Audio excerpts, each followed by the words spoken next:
కొత్తవలస గ్రామం గిరిజన బాలికల ఆశ్రమ పాఠశాల పార్వతీపురం మన్యం జిల్లా. గిరిజన సంక్షేమ, స్త్రీ మరియు శిశు సంక్షేమ శాఖ మంత్రివర్యులు శ్రీమతి గుమ్మడి సంధ్యారాణి గారు ఈరోజు కొత్తవలస గ్రామంలోని గిరిజన బాలికల ఆశ్రమ పాఠశాలలో నిర్వహించిన ధర్తీ ఆబాజన్ జాతీయ గ్రామ ఉత్కర్ష్ అభియాన్ అవగాహన సదస్సులో ముఖ్య అతిథిగా పాల్గొన్నారు.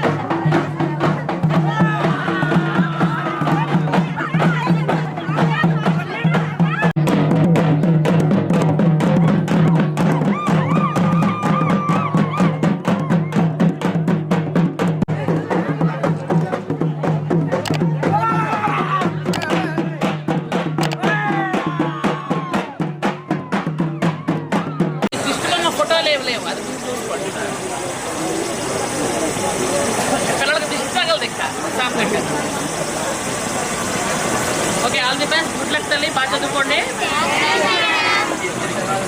కొనసాగించాలి అనుకున్నారు. ఎందుకంటే గిరిజనులు సహజంగానే మనకి అనుమానం ఎక్కువ.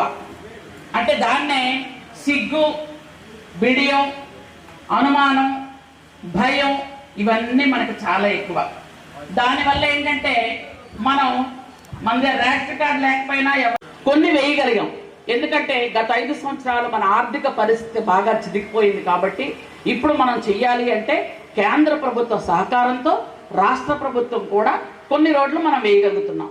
ఇంకా మనం రోడ్లు వేయాలి అనుకుంటే ఈ పథకం మనకు బాగా అవైలబుల్గా ఉంటుంది. ఎలాగో ఇంతకుముందు నేను చెప్పినట్టుగా 50% ఎస్టీలు ఉన్న విలేజు లేదా 500 మంది కంటే ఎక్కువ ఉన్న ఎస్టీ విలేజ్ లేవుంటే అక్కడ మనం రోడ్లు వేసుకోవచ్చు, ఇల్లు ఇవ్వచ్చు, అలాగే కొళాయి నీళ్ళు ఇవ్వచ్చు, అలాగే గ్యాస్ కనెక్షన్స్ ఇవ్వచ్చు, అలాగే ప్రతి ఇంటికి మనం కరెంట్ ఇవ్వచ్చు, అలాగే మనకి సోలార్ విద్యుత్ ఇప్పుడు అందరికీ ఫ్రీ. సోలార్ మీకు అందరికి